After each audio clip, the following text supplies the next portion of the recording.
E como a gente anunciou no início do nosso jornal, será que o horário de verão é necessário? Está em discussão esse tema e para a gente falar melhor sobre esse assunto, saber se realmente é necessário, a gente convidou o professor de Geografia do IFTM, Gabriel Augustos. Boa noite, Gabriel. Tudo bem, Júnior? Tudo jóia. Obrigado pela sua participação. Eu que agradeço o convite aí, até para esclarecer para quem nos assiste, um tema, né, que acaba sendo polêmico e que impacta diretamente a vida de todos nós. De todos os brasileiros, né? Voltou a ser comentado. E aí, Gabriel, realmente, o horário de verão é um fator que economiza? A economia de energia em si, que era a justificativa anterior, né? Antigamente utilizava-se essa justificativa para a adoção do horário de verão. Hoje, ela não é mais o principal objetivo. Certo. Existe um outro intuito hoje com a adoção do horário de verão. E eu explico daqui a pouco. Então tá, então vamos fazer um histórico. Isso.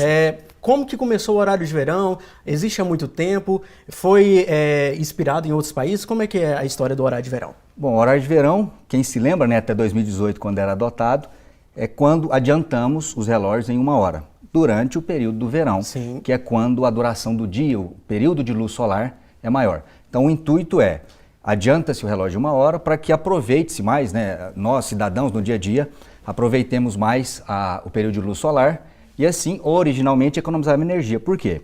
Porque quando voltávamos para casa ao final de um dia de trabalho, saíamos por volta das 17 horas, chegávamos em casa às 18 horas, e aí, estando ainda de dia, como é no caso do horário de verão, Sim. demorávamos mais, por exemplo, a acender uma lâmpada. Uma lâmpada, é verdade. E aí, isso, num volume gigantesco, né, de famílias, de casas, que deixavam para acender a lâmpada 1 hora mais tarde, isso produzia uma economia de energia relativamente significativa. Uhum. Isso antigamente, até porque as lâmpadas eram menos eficientes. Sim. Todos se lembram aí E das gastavam lâmpadas, mais? gastavam mais. Ah, sim. Lâmpadas incandescentes, né? Uhum. Aquelas clássicas amarelas, Sim. que até esquentava, consumia muito mais energia. Então hoje nem usa-se mais esse tipo de lâmpada. Uhum. Hoje as lâmpadas são LED.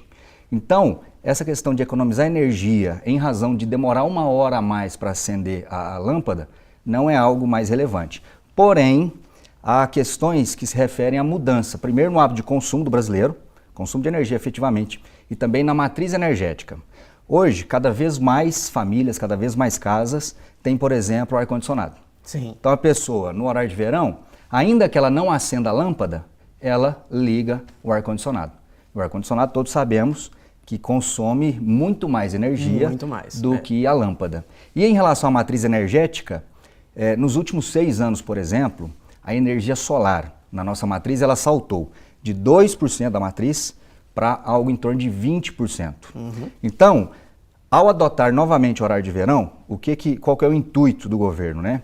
É transferir o pico do consumo de energia. Qual é o momento do dia que mais consumimos energia? É por volta das 18 às 20, 21 horas. Que é o horário que todo mundo está em casa, né? Já chegou tá chegando em casa. Uhum. Aí liga uma televisão, liga o ar-condicionado. Vai tomar um banho. Vai tomar um banho. Uhum. E aí, ao estabelecer novamente o horário de verão, transfere-se parte desse horário de pico para um período em que ainda há luz solar. Uhum. Se há luz solar, qual fonte está funcionando ainda em função de existir luz solar? A fonte solar, a energia solar. Uhum. Então isso faz com que haja uma menor sobrecarga na fonte hidrelétrica. Uhum. Então, tendo o uso também ali naquele momento de pico de consumo, havendo esse apoio da energia solar, então demanda-se menos da energia hidrelétrica e também menos das termoelétricas, certo. Que é um componente importante ser mencionado, porque as termoelétricas, quando acionadas no período de pico de energia, elas são mais caras, a energia de fonte termoelétrica ela é muito mais onerosa, tanto do ponto de vista financeiro como ambiental, justamente porque ela faz uso de combustíveis fósseis. Certo. Resumindo, Gabriel, é necessário então o horário de verão? É necessário. Certo. Não mais pelas razões de antigamente. Né? A matriz energética mudou, o hábito de consumo mudou. Uhum. Então a razão que hoje faz ser necessária a volta do horário de verão é diferente de antigamente. Por isso a importância de esclarecer isso, né? Porque senão fica parecendo briga de governo. Briga de governo, um tirou, o outro colocou de volta. Um tirou, aí porque o outro tirou, o atual quer fazer voltar. E não tem nada disso. É uma decisão técnica, né? Certo. E explica uma coisa pra gente. Tem alguns estados que o fuso horário é diferente. Isso. Como que vai funcionar essa questão? Você sabe dizer pra gente se alguns estados vão ter horário de verão, o Brasil todo vai ter esse horário de verão? Isso. O Brasil, ele possui 4 fusos horários diferentes. Né? O fuso horário principal é o nosso aqui, inclusive, que pega Brasília, horário oficial do Brasil. A adoção do horário de verão, ela não necessariamente segue a divisão de fusos horários. Anteriormente, até 2018, o Brasil adotou pela primeira vez em 1931 o horário de verão. Aí de 31 até os anos 80, 85, se não me engano, houve momentos em que adotou ou não adotou. E aí de 85 a 2018 foi adotado ininterruptamente, todos os anos. Aí a partir de 19 deixou de ser adotado. E aí prevê-se agora adotar novamente esse horário de verão. Anteriormente, quem adotava horário de verão no Brasil? Estados do Centro-Oeste, Sudeste e Sul. Ficava de fora, então, Nordeste e o Norte do Brasil. Justamente porque lá está mais próximo ali do Equador e lá não há variação tão grande como aqui do período de luz solar. Entendi. Então lá o ano inteiro é praticamente 12 horas de dia, 12 horas noite. Mas isso não prejudica no fuso horário dos outros estados? Não, aí muda a questão dos fusos, né? Ah, sim. Aqueles que adotam horário de verão, todos eles adianta 1 hora. Ah, tá. E aí, casos, por exemplo, Minas Gerais, por exemplo, vai ter, quando aqui os relógios marcarem 20 horas, no Mato Grosso do Sul serão 19 horas. Mas os 2 estados estarão no horário de verão. Entendi. Gabriel, o Brasil seguiu algum modelo para esse horário de verão existir ou foi uma criação do nosso país? Não. Os primeiros exemplos dos quais se tem aí registro, né, são do final do século XIX. Estados Unidos, Canadá, Reino Unido, então veio importado. Adotaram esse sistema. Então. Adotaram esse sistema justamente com o intuito, originalmente, reduzir o consumo de eletricidade. Entendi. E assim, o horário de verão existe há muito tempo e agora com essa volta, então a gente pode falar que vai gerar uma economia. Gera uma economia financeira. Financeira. Como eu disse, nós não precisaremos fazer uso das termoelétricas, que são muito caras. Então, demandando menos termoelétrica, por que demandará menos termoelétrica? Porque utilizaremos mais energia solar. Então, isso gera uma economia financeira para o país como um todo. Porque esse aumento de custo, se ele não existir, caso adote o horário de verão, ele deixa de ser repassado para o consumidor. Então, o intuito é evitar também aumento da conta de luz e, com um detalhe, né?